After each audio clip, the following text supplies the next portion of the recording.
The sound of porcelain smashing against the floor was the last thing Margaret remembered before darkness took over. She had been carrying her late husband's favorite teacup, one with faded violets and a crack down the side, when the sharp pain in her chest and the sudden breathlessness pulled her to the cold, hard tiles of the kitchen.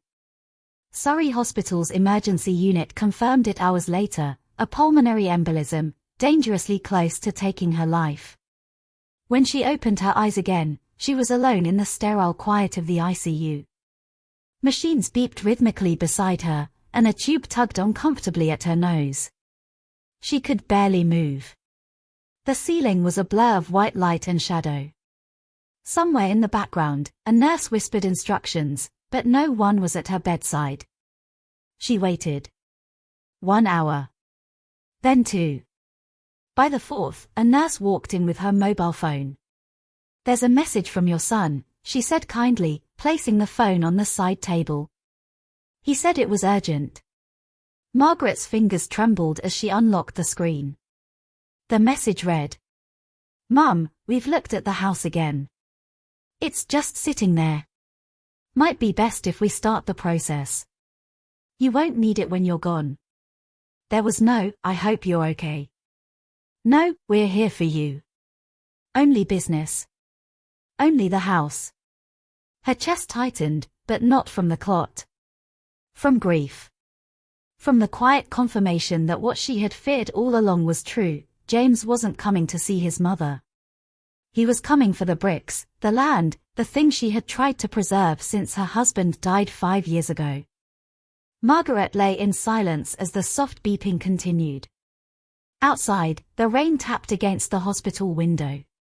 The house he wanted wasn't just a property. It was her history, her grief, her survival. And now, her threat. Something inside her shifted. And though her body was still weak, her mind began to awaken. The sound of porcelain smashing against the floor was the last thing Margaret remembered before darkness took over. She had been carrying her late husband's favorite teacup, one with faded violets and a crack down the side, when the sharp pain in her chest and the sudden breathlessness pulled her to the cold, hard tiles of the kitchen. Surrey Hospital's emergency unit confirmed it hours later, a pulmonary embolism, dangerously close to taking her life. When she opened her eyes again, she was alone in the sterile quiet of the ICU. Machines beeped rhythmically beside her, and a tube tugged uncomfortably at her nose. She could barely move. The ceiling was a blur of white light and shadow. Somewhere in the background, a nurse whispered instructions, but no one was at her bedside. She waited. 1 hour. Then 2. By the 4th, a nurse walked in with her mobile phone. "There's a message from your son," she said kindly, placing the phone on the side table. "He said it was urgent." Margaret's fingers trembled as she unlocked the screen. The message read, "Mum, we've looked at the house again. It's just sitting there. Might be best if we start the process. You won't need it when you're gone." There was no, "I hope you're okay." No, "We're here for you." Only business. Only the house. Her chest tightened, but not from the clot. From grief. From the quiet confirmation that what she had feared all along was true. James wasn't coming to see his mother. He was coming for the bricks, the land, the thing she had tried to preserve since her husband died 5 years ago. Margaret lay in silence as the soft beeping continued. Outside, the rain tapped against the hospital window. The house he wanted wasn't just a property. It was her history, her grief, her survival. And now, her threat. Something inside her shifted. And though her body was still weak, her mind began to awaken. 3 weeks later, Margaret Collins returned to her home on the edge of a quiet lane in Surrey, escorted by a community nurse and a taxi driver who politely refused payment once he saw her struggle with the steps. The house stood just as she had left it, rose bushes trimmed neatly, curtains drawn, and a faint trace of lavender oil still lingering in the hallway. But Margaret noticed the envelope tucked under the door immediately. Inside was a folded note from James. "We've spoken to the agent. It's a hot market right now. If we wait, we'll lose value. Let us handle the viewings. Rest up. No greeting. No warmth. Just instructions. Just pressure. Margaret sank into her chair and stared out the window. That was when she saw Oliver.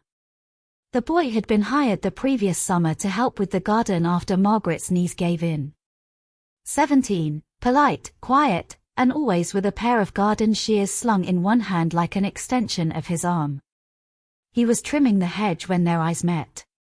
He waved. She lifted her hand, but it trembled too much. 15 minutes later, there was a knock at the back door. "I heard you were home, Miss Collins," he said, holding a small paper bag. "Mum made these. Apple turnovers." He didn't stay long. Just enough to set the pastries down, make her tea, and refill the bird feeder in the back garden without being asked. When he left, he said nothing of her condition or the oxygen tank beside her. Only, "The ivy's growing too fast on the left side. I'll come trim it Tuesday." That night, Margaret didn't sleep. She thought of how Oliver had quietly taken over her husband's old gardening routine. How he greeted the flowers. How he moved like someone who knew the value of stillness. He wasn't blood. But he was loyal. Meanwhile, her own son sent another text at 2:16 a.m. "Agent said we need your signature to proceed. Can you scan it?" She stared at the screen. "No, how are you?" "No, do you need anything?" "Just a signature." The next morning, Margaret called Fiona Hartley. Fiona Hartley had not changed one bit. Still sharp-eyed, still wrapped in grey wool coats no matter the weather, and still able to read a room the moment she stepped inside it. Margaret had not seen her in over a decade, not since she helped settle her husband's affairs, but Fiona arrived at the cottage the very next morning after Margaret's call. They sat in the conservatory where sunlight filtered through ivy-strewn windows. Fiona placed a neat leather folder on the table between them. "I'm assuming this isn't about wills," she said, not unkindly. Margaret exhaled slowly, her hands clasped over the edge of her blanket. "It's not. I want to transfer the house. Out of my name. Immediately."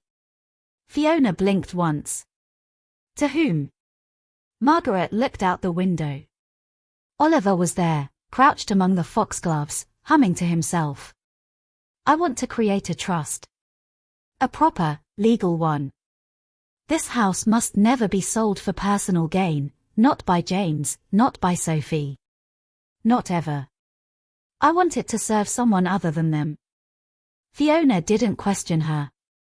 Not once. She only nodded and began writing.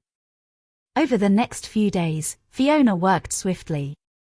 The trust would hold the property and convert it into a community garden and learning center for young people needing a second chance, administered by an appointed guardian who genuinely cared. Margaret nominated Oliver. Fiona raised an eyebrow but said nothing. Margaret felt a strange lightness as she signed the final page. It wasn't rebellion. It wasn't revenge. It was rescue, of herself, of the house, of something her husband once told her on the bench near the back fence. "This place is more than bricks, Maggie. It's a patch of peace. Don't ever let anyone take it from you." Meanwhile, James sent another message. "We've booked a viewing for Thursday.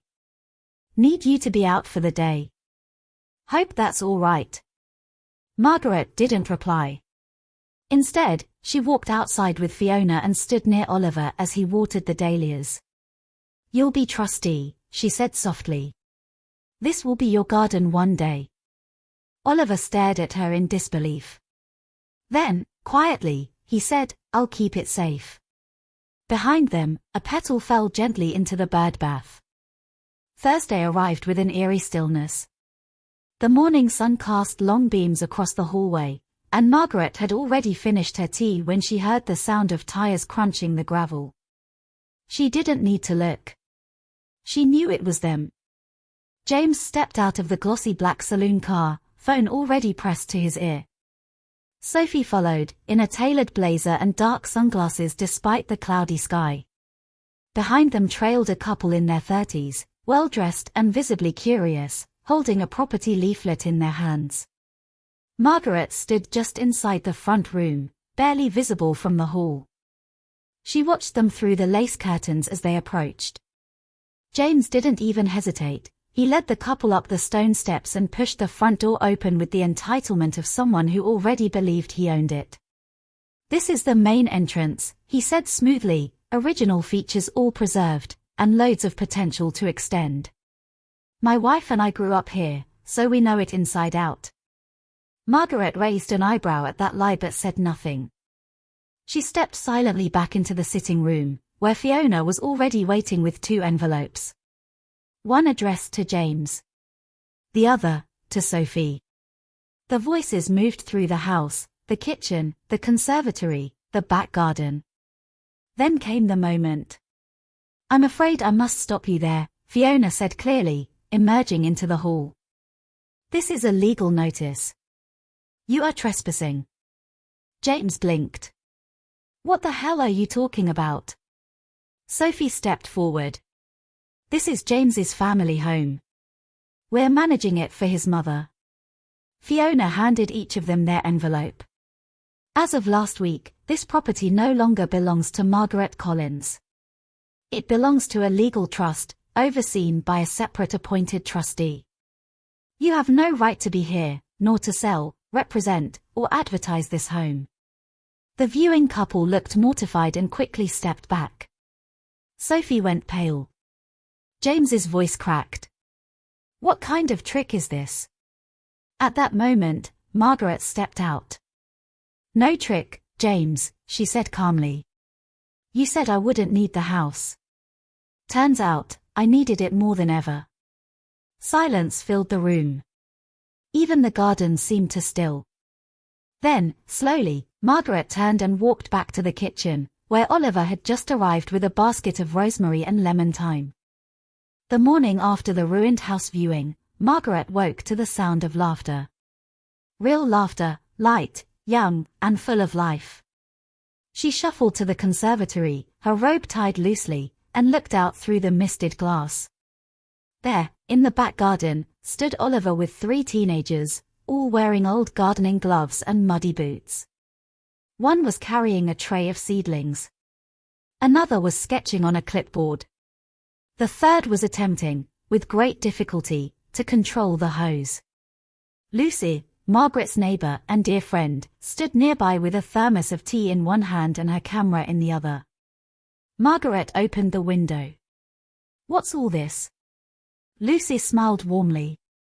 "Your garden's famous now," Oliver told his mentor at the community center. "They're launching a pilot scheme, young people learning horticulture, outdoor skills, and restoration. All on this land. The trust is already at work." Margaret leaned against the sill, taking in the sight.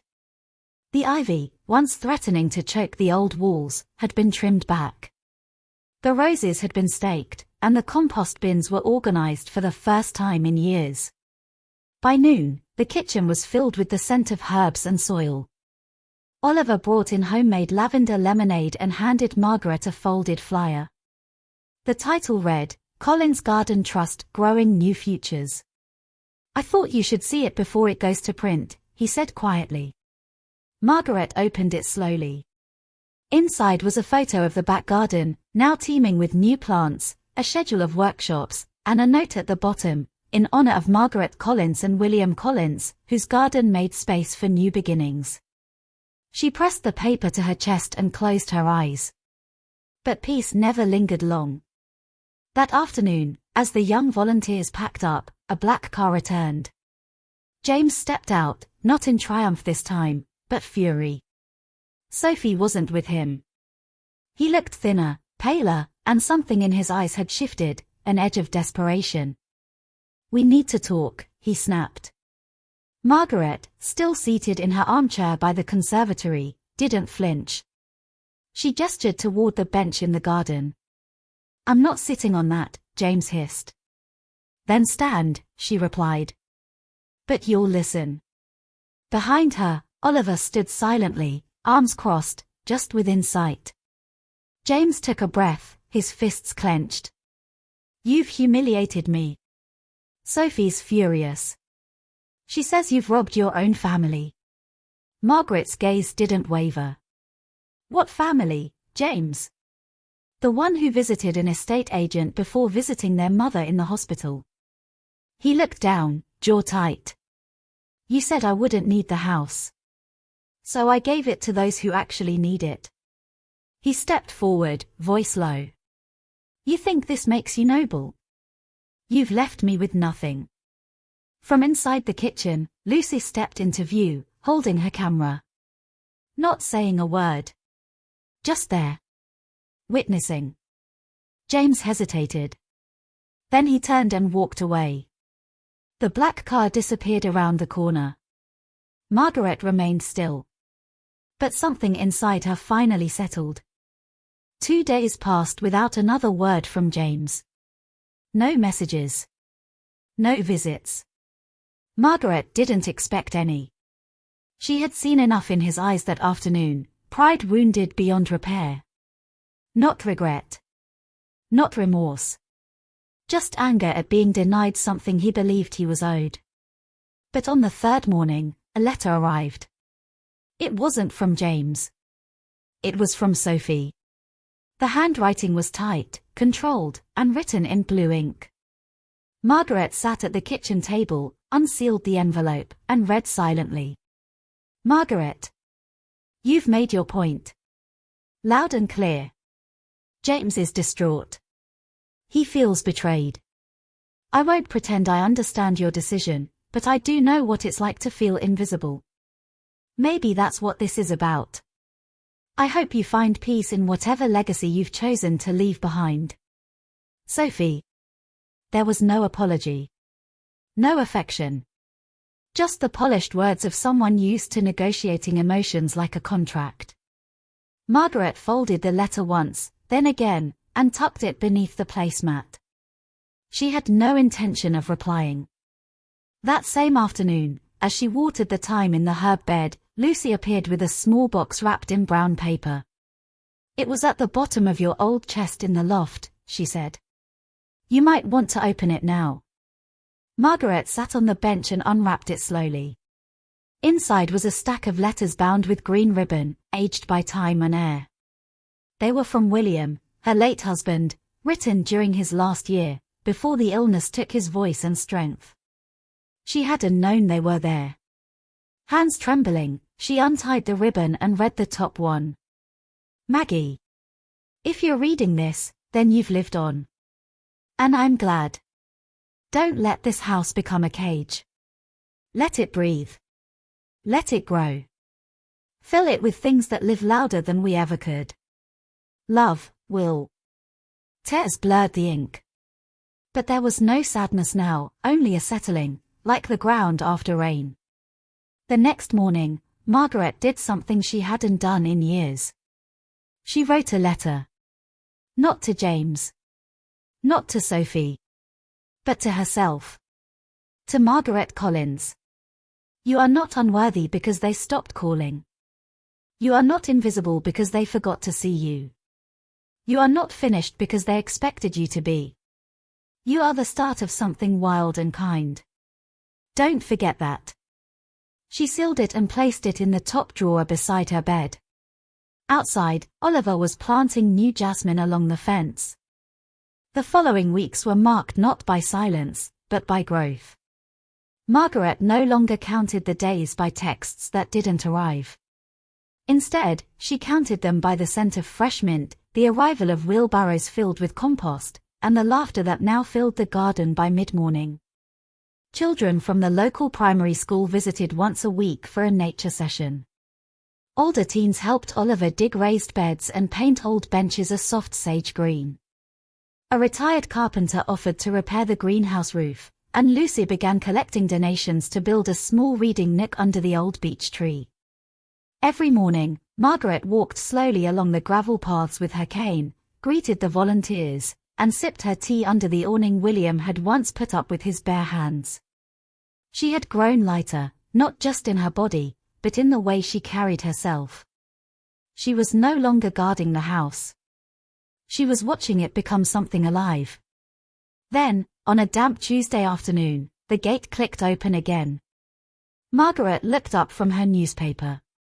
It was James. No car. No noise.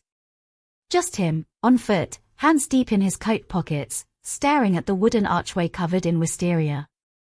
He didn't move for a while. Just stood there, as if the garden itself was holding him back. Margaret opened the conservatory door but didn't speak. Finally, James walked in slowly, eyes scanning the flower beds, the rain barrels, the chalkboard sign that read, "Today's tasks, sow hope. Trim judgment. Water gratitude." He stopped a few paces from her. "I saw the article," he said, his voice rough. "In the local paper. About the trust. The kids." Margaret nodded once. "It said the house saved someone's life," he continued, his eyes glassy. "Someone was going to end things, but they found work here. Found people." Still, Margaret said nothing. James looked away. "You were right. I didn't see it. Not what it meant to you. Not what it could be." Then, quieter, "I don't think I deserve to be here." Margaret tilted her head gently. "This gate," she said, "was never meant to be locked."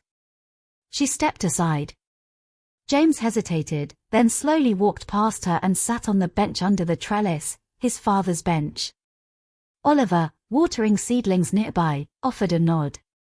James returned it. And for the first time in a very long time, nothing more was said. Only the sound of birdsong, and the steady rhythm of spring rain on leaves. Summer arrived gently in Surrey that year. The Collins garden, once overrun and nearly forgotten, was now in full bloom. Sunflowers turned their faces to the sky. The lavender buzzed with bees.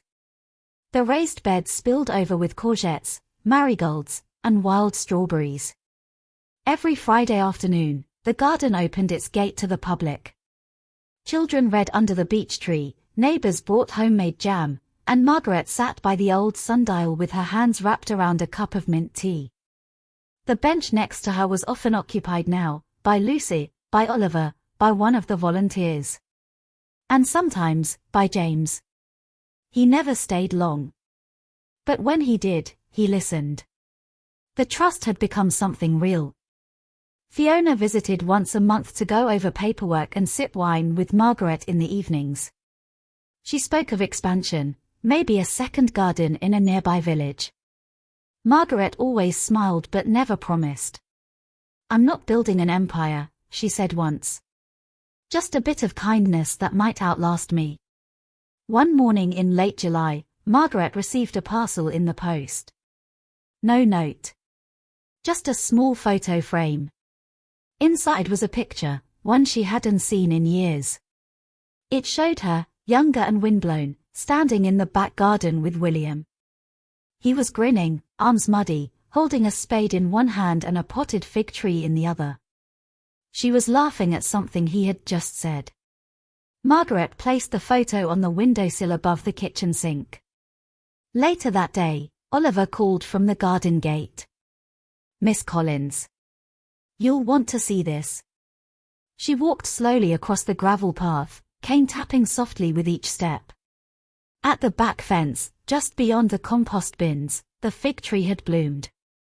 For nearly a decade, it had remained stubborn and green, bearing nothing. Now it stood tall, its branches heavy with ripe, purple fruit. Margaret pressed her palm gently to the bark. "I'd almost given up on it," she whispered. Oliver smiled. It was just waiting for the right season. She nodded, tears in her eyes, not of sorrow but of something deeper, recognition, perhaps. That after all the loss, something had still grown. As the sun dipped lower, casting a golden hush over the garden, Margaret sat beneath the fig tree. Around her, voices floated on the breeze. The scent of rosemary and summer soil wrapped around her like a shawl. She closed her eyes, and for a moment, the weight of everything lifted.